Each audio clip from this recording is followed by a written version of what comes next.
নমস্কাৰ। ২৮ আগষ্টৰ শুক্ৰবাৰৰ দিনা বছৰৰ শেষৰ চন্দ্ৰগ্ৰহণ। এই চন্দ্ৰগ্ৰহণৰ ফলত পাঁচ ৰাশি জাতক জাতিকাসকলৰ ভাগ্য বিশেষভাৱে সলনি হ'বলৈ গৈ আছে আৰু তেওঁলোকৰ কপাল ফুলিবলৈ গৈ আছে, যাৰ ফলত প্ৰচুৰ পৰিমাণে ঘৰত অৰ্থৰ আগমন হ'ব, সকলো ক্ষেত্ৰতে সফলতা অৰ্জন কৰিব পাৰিব আৰু সকলোৰে পৰা সুসন্মান লাভ কৰিব পৰাৰ প্ৰবল যোগ নামি আহিব। আহক তেনেহ'লে এই পাঁচ ৰাশি জাতক জাতিকাসকলৰ বিষয়ে আমি সুন্দৰভাৱে জানি লওঁ। যদি ভিডিঅ'টো ভাল লাগে লাইক কৰিব আৰু আপোনালোকৰ বন্ধুবৰ্গৰ লগত শ্বেয়াৰ কৰিব। ১ নম্বৰটো হ'ল মেঘ ৰাশি। মেঘ ৰাশি জাতক জাতিকাসকলৰ ওপৰত এই চন্দ্ৰগ্ৰহণৰ প্ৰভাৱ অত্যন্ত শুভ পৰা দেখিবলৈ পোৱা যাব। বৃহৎ অৰ্থৰ আগমন হ'বলৈ ধৰিব আপোনালোকৰ ঘৰত, কঠোৰ পৰিশ্ৰমৰ ফল পাবলৈ সক্ষম হ'ব আৰু ঘৰত ইতিবাচক ফলাফল দেখিবলৈ পোৱা যাব। আপুনি কিবা কাম কৰিলে সেই কামত বহুদূৰ আগুৱাই যাব পাৰিব। কৰ্মক্ষেত্ৰত দক্ষতা বৃদ্ধি পাবলৈ ধৰিব। আপোনালোকৰ কেৰিয়াৰত নতুন সুযোগ অহাৰ প্ৰবল সম্ভাৱনা আছে আৰু আপোনালোকৰ কেৰিয়াৰত দীৰ্ঘদিন ধৰি চলি থকা অশান্তিও দূৰ হৈ পৰিবলৈ ধৰিব। ঘৰুৱা পৰিৱেশ আগতকৈ বেছি শক্তিশালী হৈ পৰিব। বিত্তীয় ক্ষেত্ৰত আপোনালোকৰ পূৰ্বতকৈ অধিক শক্তিশালী হৈ পৰাৰ যোগ দেখিবলৈ পোৱা যাব। আপুনি কেৰিয়াৰৰ কাৰণে যদি কিবা অপেক্ষা কৰি আছে, তেনে ক্ষেত্ৰত এই চন্দ্ৰগ্ৰহণৰ পিছতেই আপোনালোকে ভাল খবৰ পাবলৈ সক্ষম হ'ব। ঘৰ পৰিয়ালত আনন্দময় পৰিৱেশ বিৰাজ হ'ব। ব্যৱসায়িক বাণিজ্যৰ কাৰণেও অনুকূল হ'ব পাৰে বুলি ক'ব পৰা যায়। বহুদিনৰ পৰা অপেক্ষিত কামত আপোনালোকৰ সুযোগ অহাটো প্ৰবল সম্ভাৱনা থাকিব। দৈনন্দিন কৰণীয় কাম সুচাৰুভাৱে কৰি সম্পূৰ্ণ কৰিব পাৰিব। শত্ৰুক দমন কৰিব পাৰিব আৰু ঘৰলৈ শুভ শক্তিৰ আগমন ঘটিবলৈ ধৰিব। ঘৰত থকা নিগেটিভ শক্তি দূৰ হৈ পৰিব আৰু ঘৰত পজিটিভ শক্তিৰ আগমন ঘটিবলৈ ধৰিব, যাৰ ফলত আপোনালোকৰ ঘৰৰ পৰা দুখ দৰিদ্ৰতা দূৰ হৈ পৰিব। ২ নম্বৰ ৰাশিটো হৈছে সিংহ ৰাশি। সিংহ ৰাশি জাতক জাতিকাসকলৰ ওপৰত চন্দ্ৰগ্ৰহণৰ শুভ প্ৰভাৱ পৰিবলৈ গৈ আছে। বছৰৰ শেষৰ সূৰ্যগ্ৰহণে আপোনালোকৰ জীৱনত ইতিবাচক পৰিৱৰ্তন গোটাই যাব, যাৰ ফলত আপোনালোকৰ বহুকেইটা ক্ষেত্ৰত সফলতা অৰ্জন যোগ দেখিবলৈ পাব। কৰ্মক্ষেত্ৰত আপোনালোকৰ দীঘলীয়া সুযোগ আহিব। গুৰুত্বপূৰ্ণ কৰ্মত সফলতা আহিব আৰু কৰ্মত বৃহৎ সংখ্যক আপোনালোকে সফলতা লাভ কৰাৰ যোগ দেখিবলৈ পোৱা যাব। আপোনাৰ সফলতাই আপোনালোকক পৰিয়ালক আনন্দিত কৰি তুলিব। কৰ্মক্ষেত্ৰত আপোনাৰ কৰ্মৰ শলাগ হ'বলৈ ধৰিব, লগতে প্ৰেম আৰু সম্পৰ্কৰ ক্ষেত্ৰত ইতিবাচক পৰিৱৰ্তন আহিব। পুৰণি ভুল বুজাবুজি আপোনালোকৰ পৰিষ্কাৰ হ'ব, লগতে সম্পৰ্ক মজবুত হৈ পৰাৰ যোগ আছে। ঘনিষ্ঠ মানুহৰ লগত অধিক সুমধুৰ সম্পৰ্ক স্থাপন হ'বলৈ গৈ আছে। নতুনকৈ কিবা কাম যদি হাতত লৈ সুচাৰুভাৱে সম্পূৰ্ণ কৰিব পাৰিব আৰু ঘৰ পৰিয়ালৰ ফাললৈ ভাল খবৰ অহাৰ যোগো দেখিবলৈ পোৱা যাব। এটাৰ পিছত আনটো আপোনালোকৰ জীৱনলৈ আহিব ভাল খবৰ। সামাজিক ক্ষেত্ৰত খ্যাতি বৃদ্ধি পাবলৈ ধৰিব। ৰাজহুৱা কামৰ বাবে আপোনালোকৰ গুৰুদায়িত্ব বৃদ্ধি পাবলৈ ধৰাৰ যোগ দেখিবলৈ পাব। ঘৰলৈ মূল্যৱান সম্পদ আহিব পাৰে। দূৰ ভ্ৰমণৰ যোগ দেখিবলৈ পোৱা যায়, কিন্তু এটা কথা মনত ৰাখিব যে এই দূৰ ভ্ৰমণৰ ফলত যাতে আপোনালোকৰ অমান্তিক খৰচ একো নহয় বা খৰচৰ প্ৰতি অকণমান বাজেট বনাই চলিবলৈ চেষ্টা কৰিব। গুৰুস্থানীয় ব্যক্তিৰ পৰা সুপৰামৰ্শ লাভ কৰিবলৈও সক্ষম হোৱা দেখিবলৈ পাব। ৩ নম্বৰ ৰাশিটো হৈছে কন্যা ৰাশি। কন্যা ৰাশি জাতক জাতিকাসকলৰ এই বছৰৰ শেষৰ চন্দ্ৰগ্ৰহণে আপোনালোকৰ জীৱনলৈ বিশেষভাৱে শুভ প্ৰভাৱ কঢ়িয়াই আনিব। জীৱনত সফলতা লাভৰ লগে লগে ভাল খবৰ পোৱাৰো সম্ভাৱনা আছে।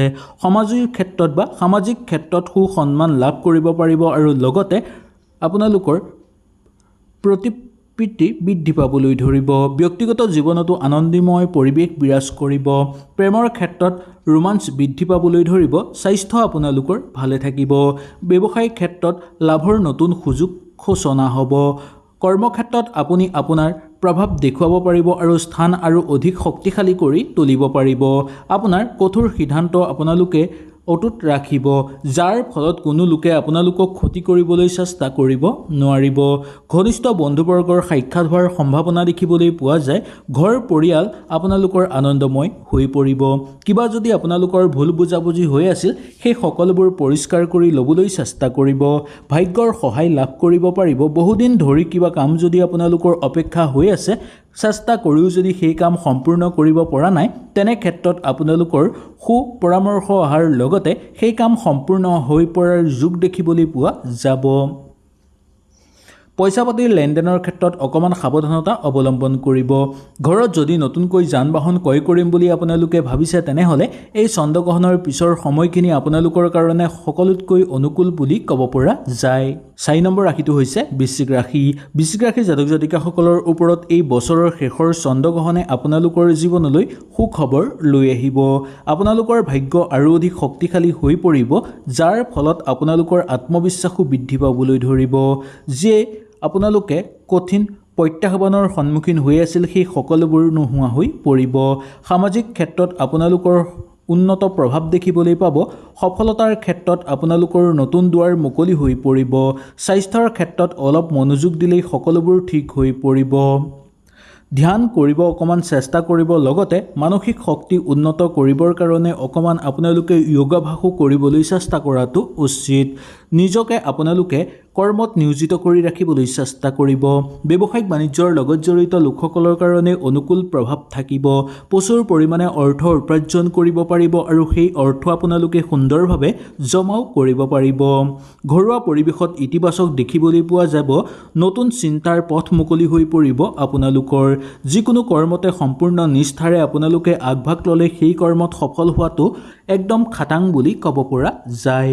বন্ধুবৰ্গৰ বা আত্মীয়ৰ পৰা সু পৰামৰ্শ লাভ কৰিব পাৰিব আৰু এই চন্দ্ৰগ্ৰহণৰ শুভ প্ৰভাৱৰ ফলত আপোনালোকে যি কামত হাত দিব সেই কামতেই সফলতা অৰ্জন কৰাৰ যোগ দেখিবলৈ পোৱা যাব। 5 নম্বৰটো মীন ৰাশি। মীন ৰাশি জাতক জাতিকাসকলৰ ওপৰত এই চন্দ্ৰগ্ৰহণৰ শুভ প্ৰভাৱ পৰিব। বছৰৰ শেষৰ চন্দ্ৰগ্ৰহণে আপোনালোকৰ জীৱনলৈ কঢ়িয়াই আনিব সুখ শান্তি আৰু লগতে শুভ সংকেত। আপোনালোকৰ প্ৰত্যেকটো কাম এটাৰ পিছত আনটো সুন্দৰভাৱে হৈ পৰাৰ দেখিবলৈ পোৱা যাব। কৰ্মক্ষেত্ৰত সফলতা পোৱাৰ বাদেও কৰ্মক্ষেত্ৰত আগুৱাই যোৱাৰ সুযোগো লাভ কৰিব। কোনোবা কৰ্মত যদি আপোনালোকে বিনিয়োগ কৰি থৈছিল সেই বিনিয়োগৰ পৰা ভাল লাভ হোৱাৰ যোগ থাকিব। নিজে অকণমান কৰ্মত সোমাই পৰিবলৈ চেষ্টা কৰিলে আৰু অধিক সফলতা আহিব আপোনালোকৰ। পৰিয়াল আৰু বন্ধুবৰ্গৰ সৈতে সময় কটাই আনন্দিত অনুভৱ কৰিব, মানসিক শান্তি লাভ কৰিব পাৰিব। সামাজিক ক্ষেত্ৰত খ্যাতি বৃদ্ধি পাবলৈ ধৰিব। আৰ্থিক ক্ষেত্ৰত বিশেষ সাৱধানতা ল'বলগীয়া নাই, মাথো খৰচৰ প্ৰতি অকণমান নিয়ন্ত্ৰণ ৰাখিলেই আপোনালোকৰ ঠিক হৈ পৰিব। মানে অপ্ৰয়োজনীয় খৰচ নকৰাটো কাৰণে আপোনালোকৰ উচিত। সামগ্ৰিকভাৱে আপোনালোকৰ এই চন্দ্ৰগ্ৰহণৰ পিছতেই দিনবোৰ উৎসাহিত হৈ পৰিব আৰু ইতিবাচক হৈ পৰাৰ যোগ দেখিবলৈ পোৱা যাব। নতুনকৈ কিবা কাম হাতত ল'ব বিচাৰিলে আপোনালোকে ল'ব পাৰিব। শত্ৰুৰ পৰাক্ৰম কমিবলৈ ধৰিব বা শত্ৰুৱে কোনো কাৰণত আপোনালোকক ক্ষতি কৰিব নোৱাৰিব। আপোনালোকৰ চিন্তাধাৰা আৰু যোগাযোগৰ দক্ষতা বৃদ্ধি পাবলৈ ধৰিব। সামাজিক ক্ষেত্ৰত নতুন সুযোগ আহিবলৈ ধৰিব আৰু আপোনাৰ বন্ধু বা সহযোগীৰ পৰা আপোনালোকে ভাল পৰামৰ্শ লাভ কৰিব পাৰিব। অলপ খৰখেদা নকৰি ধ্যান লগাই কিছুমান কাম কৰিলে সেই কামৰ পৰা উচিত ফলাফল লাভৰ যোগ দেখিবলৈ পোৱা যাব পাৰে। হয়তো এই ভিডিঅ'টোৰ যোগেদি আপোনালোকে সুন্দৰভাৱে বুজি পালে। যদি কিবা অসুবিধা পালে নিশ্চয় মোক তলত কমেণ্ট কৰি জনাব। তেনেহ'লে আজিলৈ আপোনালোকৰ ওচৰৰ পৰা বিদায় লৈছোঁ। কালিলৈ পুনৰ আপোনালোকক লগ পোৱাৰ প্ৰতিশ্ৰুতিৰে আজিলৈ নমস্কাৰ।